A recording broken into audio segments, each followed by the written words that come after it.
हरियाणा के पूर्व वित्त मंत्री प्रोफेसर संपत सिंह ने आखिरकार कांग्रेस का हाथ छोड़ दिया है। हमारे साथ इस वक्त विशेष रूप से मौजूद हैं पूर्व मंत्री प्रोफेसर संपत सिंह। प्रोफेसर साहब, कयास तो लगाए जा रहे थे कि कांग्रेस के जो नेतृत्व को लेकर या हरियाणा कांग्रेस के संगठन को लेकर आप बार बार आवाज़ उठा रहे थे, लेकिन कल जिस तरह से अचानक आपने एक लंबा चौड़ा पत्र लिखा है कांग्रेस के राष्ट्रीय अध्यक्ष को, क्या कहें? देखिए, ये बातें मैं चुनाव के इमीडिएट बाद ही मैंने कहनी शुरू कर दी थी ताकि कांग्रेस पार्टी को कुछ अक्ल आए, समझ आए कुछ।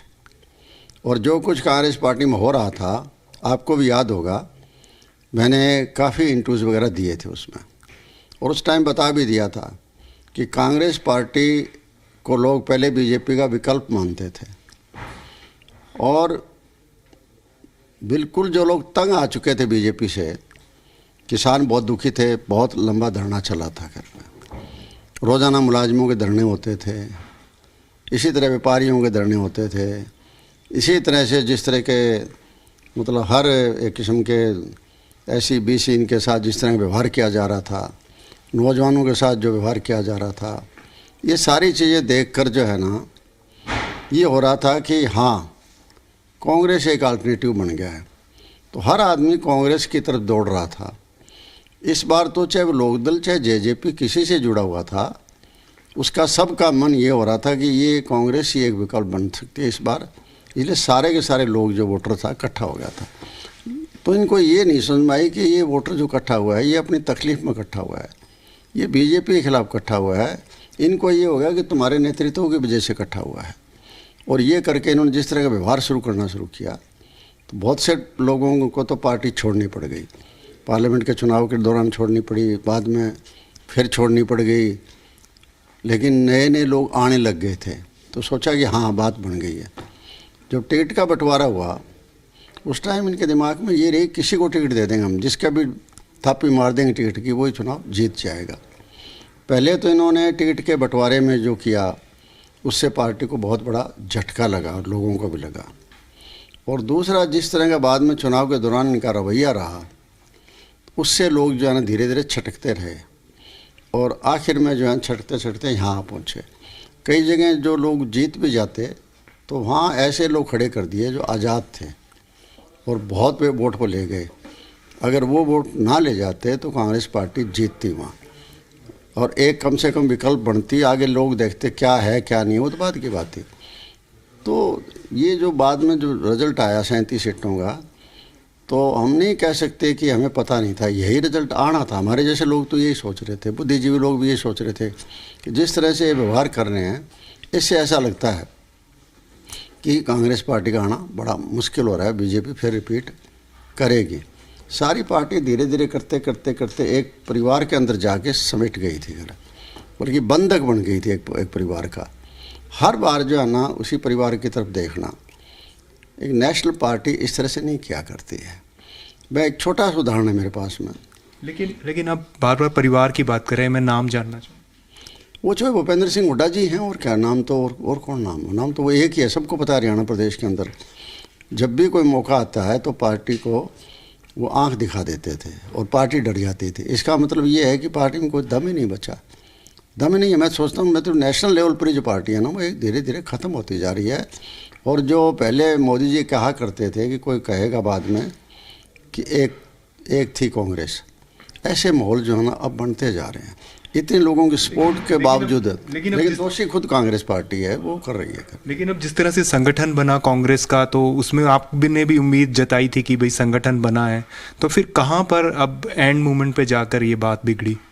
देखिए, नहीं, मैंने उम्मीद नहीं जताई थी संगठन के टाइम जो है, क्योंकि जिस तरह से वापस पावर उसी घर में चली गई थी, ये हमने सोचा कि वापस जो है ना उनके घर ही पावर जाए। क्योंकि खुद राहुल गांधी जी ने कहा था चुनाव के नतीजे आने के बाद कि इसलिए हम हारे हैं कि हमारे जो स्टेट के नेता थे, उन्होंने अपना हित देखा, पार्टी का हित नहीं देखा, इस वजह से हमारे। तो हमें उम्मीद जगी थी कि हाँ, शायद अब कार्रवाई हो सकती है, शायद कार्रवाई हो सकती है।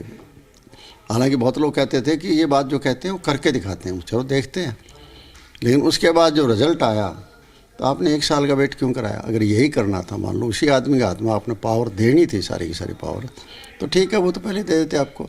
दूसरा, लोगों को अंदाज़ा लगा लेना चाहिए ना कि राहुल गांधी जी जब MP नहीं रहे, क्योंकि 2 साल की सज़ा हुई उनको, तो उनकी लोकसभा अपदस्थ हो गए। वो अपदस्थ होने से उनकी कोठी 1 हफ्ते के अंदर खाली करा ली।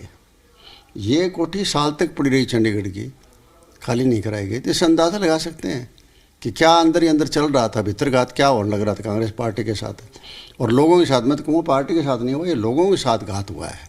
लोगों को मतलब जो है ना बीजेपी के सामने फिर खड़ा कर दिया लोगों को लिया के, जो है ना कि भाई ठीक है, यही राज करने लायक हैं और ये तुम्हारा अच्छा करे बुरा करे यही करेंगे, हम नहीं कर सकते कुछ। ये हालात पैदा हो गए। देखिए 4 महीने बागड़ा बंद रही, कांग्रेस पार्टी की हिम्मत हुई 37 MLA, तो थोड़े नहीं MLA, लेकिन लोग राज लेना था ना, बात तो ये थी। और लोग निराश थे, इनको पता है कि हाँ लोग नाराज़ हैं तुमसे। अगर ये कोई जुलूस निकालते या धरना देते 4 आदमी नहीं आने थे। इसी तरीके से किसान मरता रहा। अब देखा किसान को। आप क्या कहना चाह रहे हैं कि CLP में कांग्रेस को किसी नए को मौका देना चाहिए था? बिल्कुल नए को देना चाहिए था मौका। जिस आदमी ने विश्वास खो दिया जनता का, उस आदमी को वापस लेकर आगे आते हो।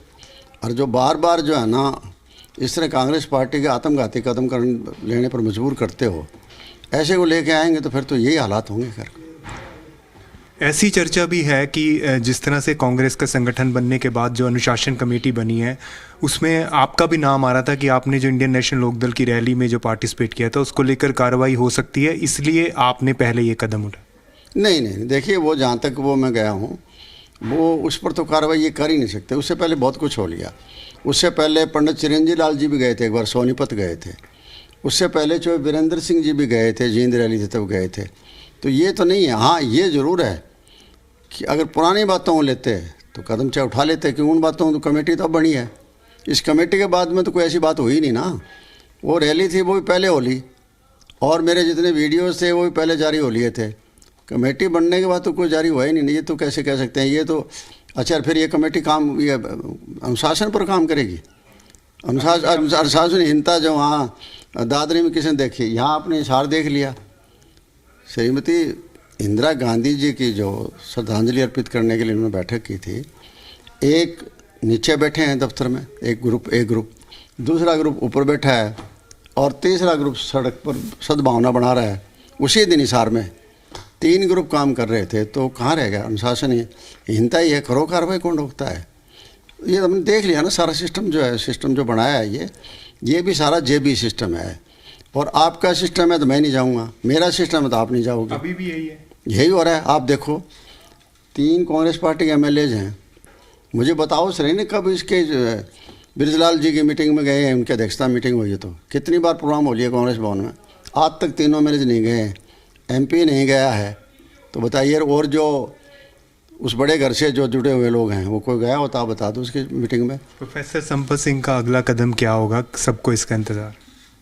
देखिए, मेरा अगला कदम जो भी होगा वो जनहित में होगा, ताकि मैं ऐसा आदमी हूँ जिसने चौधरी देवलाल जी से राजनीति सीखी है, संघर्ष किया है। हम लोगों ने लोगों के हितों के लिए विधानसभा से इस्तीफे दिए हैं। हम लोगों के हितों के लिए जेल में भी गए हैं, हमने लाठियाँ भी खाई है।